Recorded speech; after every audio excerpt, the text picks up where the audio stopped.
Hi everyone, welcome back to my channel. My name is Yabom.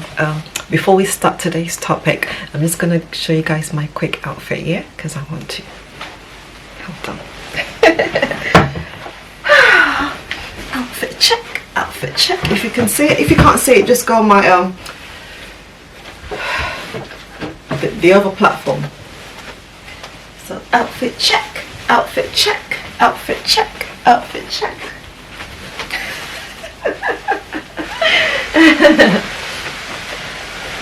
Alright, so that's it. I just want to lighten the mood and obviously just prepare me to get ready for a very extremely serious topic that's happening in our community, the African community, especially the West African community and especially the Sierra Leonean community, because we don't talk about all these disorders going on, you know, autism, ADHD, you know, all these disorders that's been like from cave time. We just don't talk about it, and you know, so I just want to you know, just put myself out there, my son's autism experience, you know, and you know, just there's so many people going through the same thing, so many, loads and loads of parents, you know, but people don't talk about it, especially in our community. So that's why I was like, okay, let me just come and talk about it. Okay, all right. So the first thing, being an African and being, you know, in the UK, is actually my mother was like, what's autism? I'm like, I don't know. The first time I was just like, I don't know, don't judge me, but for me, my experience, you know, I just thought autism was like what I now know as, maybe in America, it's like level 3 autism, you know, people in a wheelchair, people that, you know, need people to help them with stuff. But obviously I've educated myself over the last, you know, years, and because my son is 4, but over the last 2-3 years, you know, I've educated myself and now know what autism is a bit, you know. I'm still learning, you know. And well, obviously there's like high support, medium support, and low support, but everything needs support. He's probably because everyone's like, oh, he's so advanced, blah blah blah, and people don't see that as autism, especially in our community, you know, because someone like Omer's, you know, obviously he can do, there's stuff that he can do, but there's stuff that we're still working towards, and it doesn't mean that he cannot achieve it, but it's gonna take time, you know, with my love and support, and you know, with my, obviously I accept him who he is. He's my son, you know. Yes, it's going to take time for him to you know, have functional language. He does talk, but like that back and forth conversation, we're still working on it, you know. And yeah, so I'm just going to talk a bit more about Amer's experience, so to inspire other parents, you know. And yeah, all right, so I'm going to start with a thing first. All right, this is actually my old phone. I found it the other day.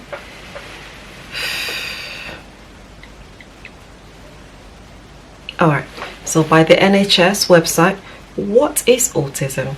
Being autistic does not mean you have an illness or disease. It means your brain works differently from other people. That's fine. And I clicked on it. So your brain works differently. So autistic people may find it hard to communicate and interact with others.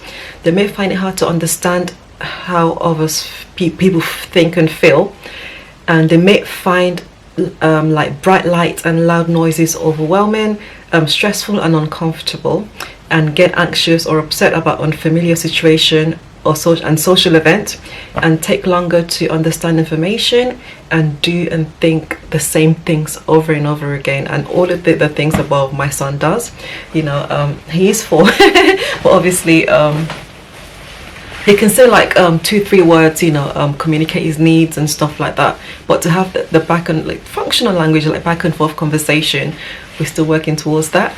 After the pandemic, I'm just here after the pandemic, like so many parents, we're all going through the same thing. Our kids are not talking, you know, and neurotypical kids, they're not talking. Our neurodivergent kids, they're not talking either. So God knows what happened during the pandemic. I'm going to talk a lot more about that later, okay?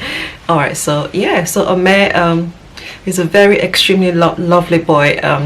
For him, he just gets on with it, you know, and he doesn't like me putting a camera in his face. It's just now and then he's like smiling, the last few months, like he's getting a bit comfortable, but usually he's like, oh mommy, go away, bye mommy, go away. I'm like, I'm here. So yeah, so I have decided to share his journey, because I know, especially in our community, especially in the UK, I've only known one lady, she got an autistic son, and she's sharing her story in the UK. In America and other countries, there's loads, I think there's a lot more. But in the UK, there's only one woman in the Sierra Leonean community that actually sharing her story. When there's so many of us going through the same thing, literally, this will break you. It will break you into pieces like a puzzle, basically. The parent, hey, it's like, what is going on with my son or with my child? Because my child used to like babble,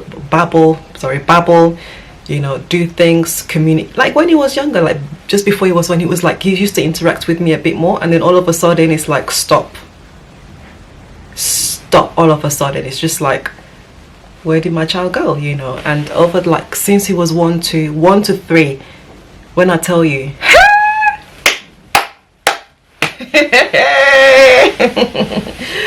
the stress, like I'm like, we just not interacting with each other, and obviously I know my child is there somewhere, but he just lost like his reflex, his skills that he like he had as a baby. Everything just like disappeared. That's called a regression. And now loads more autistic mom, that's called a regression, and they lose the skills, and sometimes the skill do come back and sometimes it doesn't. You see, that's the yeah. So from one, I knew something just like disappeared from a mare. All the babbling, it just replaced it with tears, cries, screams.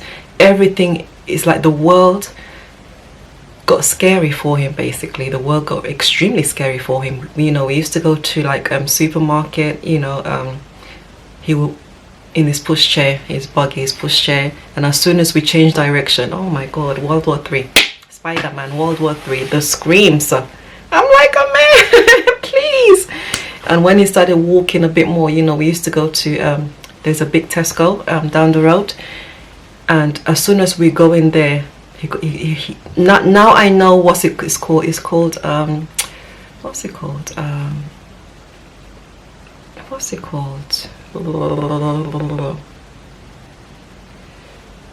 Oh God, it's not a meltdown. It's called anxiety. Social meltdown. Oh my God, what is it called? His senses, everything is just heightened, basically, being an autistic person. Like sense of touch, smell, taste, like a noise, everything is just like at a higher level. You can hear stuff from like a distance, from far. He got really overstimulated, but there's a word for it. Oh my God, there's a word for it. Oh, I think I'll write it down. I'll write it down. You see, I'll write it down. I cannot remember. I cannot remember. I'll write it down. Overstimulated. Oh God. Anyway, I'll write it down in the caption when I do remember it.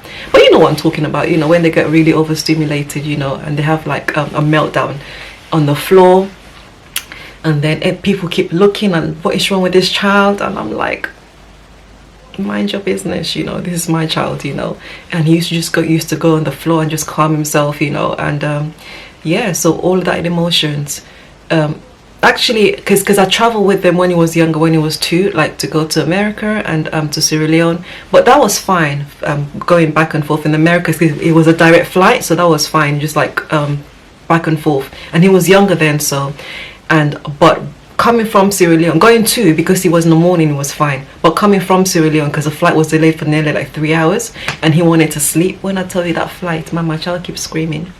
I became the parent that everyone was like, shut your child up, basically. And I was like, he just got so overwhelmed. Everything was just like, that was the most horrible flight I've ever been on. The noise, like, I don't know, I just can't explain it. It was just too much for me, that flight. But anyway, we got through that. So coming back, and so 2 to 3, so basically from 1, because because in this country, in the UK, they assess the children, and like every year at one, you know, tick tick tick, blah blah blah, and then so from 0 to 1 he was meeting all these milestones, and then from 1 going forward, like the milestone just keep like, is Amir doing this? I'm like, sometimes. And then it just went on to no, you know, and then from 2, you know, they put him for an assessment for you know, his developmental assessment was delayed. And then so from 2, there is another assessment, just so many assessment. And from 2, and the lady was like, oh, you know, just put him forward for like an autism assessment. And I was like, auti what? You know, and like an autism assessment. And I was just like, okay. Because for that then, because Amir is a pandemic baby, I didn't take them seriously. I was just like, yeah, whatever, he's a boy, he's a pandemic baby, you know, these kids, they don't know any better, they haven't seen people that much. So I was just like, yeah, you know, whatever, you know, I didn't take them seriously. And then Amir started nursery at 3, and that's when I see these kids are not talking, these kids have behavior problem, these kids are like picky eating. This kid is like, the vibration is high. I'm not sure if it's high or low, but their feet are not touching the floor. These children, I've never seen it before in my 30-something years of living. I have never seen it before. These kids, that like sensory stuff, you know, the feet is like tiptoe in school. The first time ever I've seen it.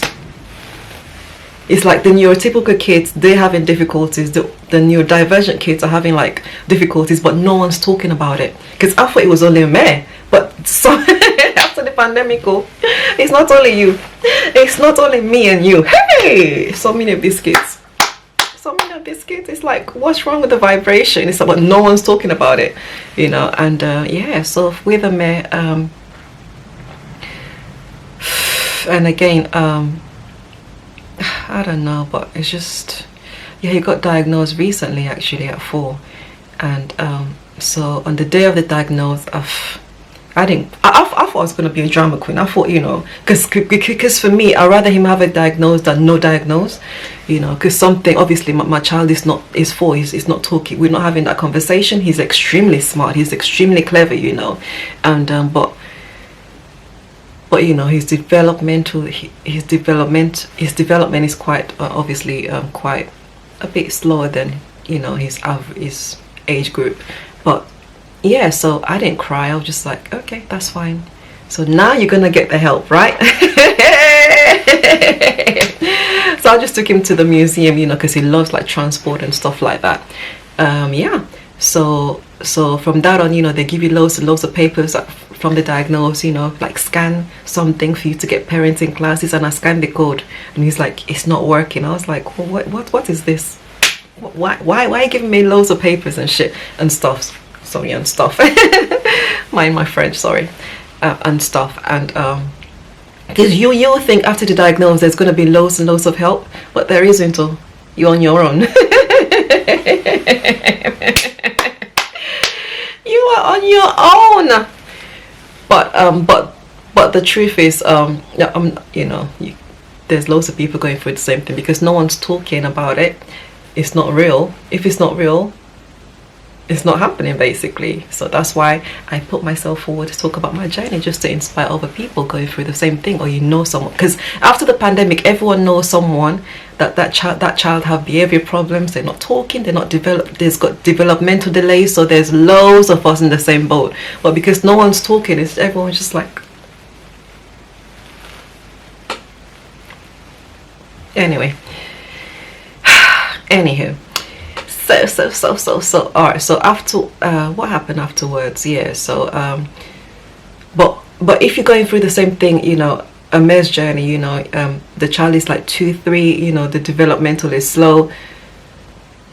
I think one of the best advice, because we have over the years we've had so many speech and language therapy, but one of the best advice I would advise you, because Amir is talking a lot more words now, one of the best advice I would do, I know our parents didn't do it to us as children, is to get on the floor with your child.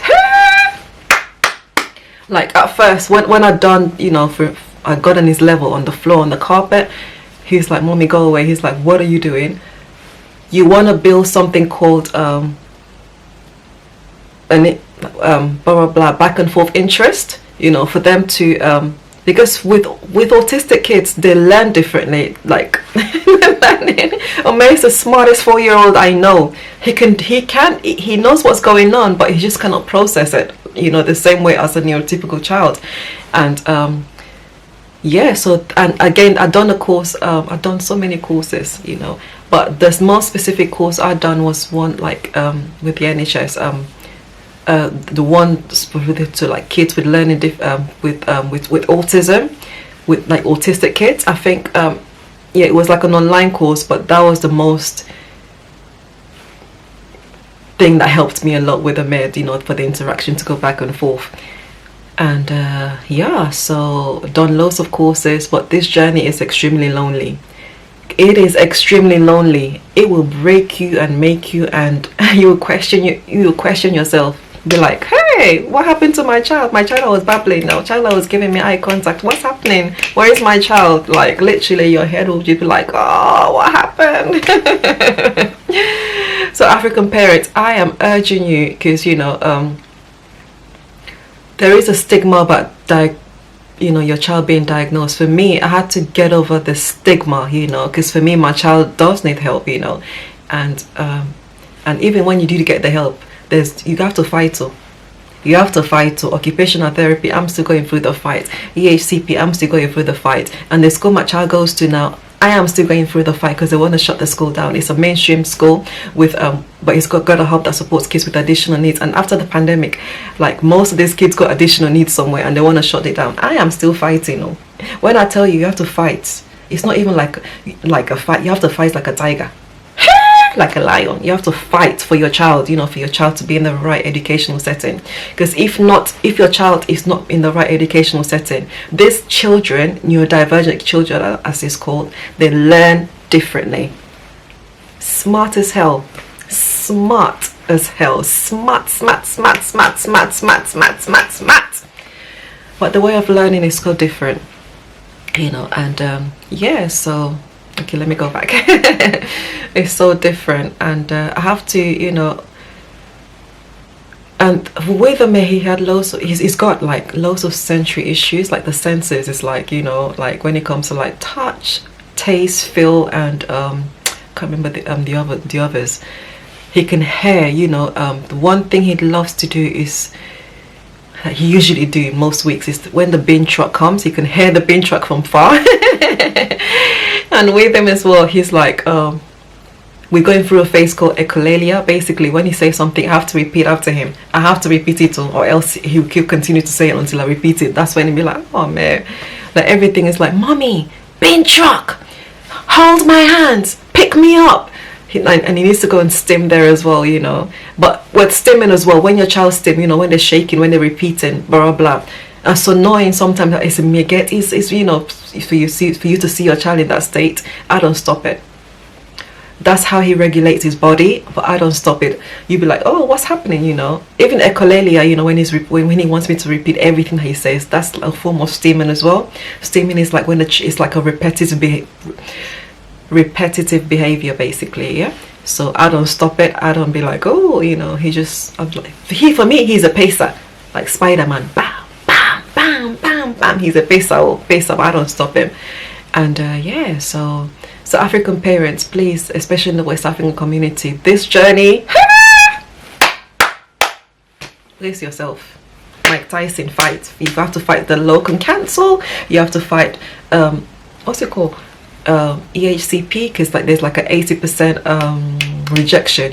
The official documents that's gonna, when you do have a child with additional needs, special needs, or whatever, disabilities, or around those lines, you have to your child needs to be protected, basically. So, and I'm still fighting for that, and I'm still fighting for, what else am I going through? I'm still fighting for occupational therapy, because with the occupational therapy that got offered me from August, we're now in April, no one's called me, literally. So I'm still emailing and writing to them. I'm like, hey, my child needs help, because he's got lots of sensory issues, no one. So I'm still fighting for that. I'm still fighting for speech and language therapy, because right now he only gets speech and language in with his school.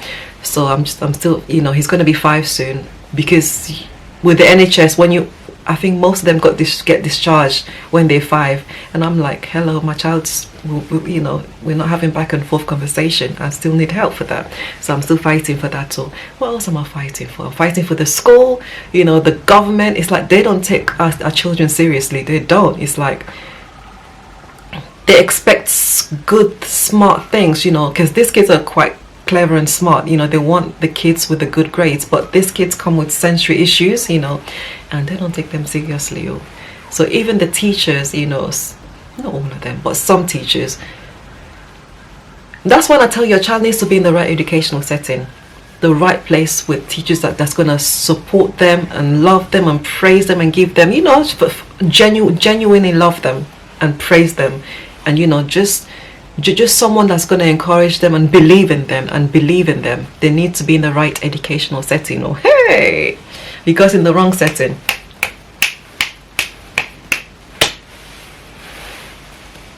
your child will not thrive.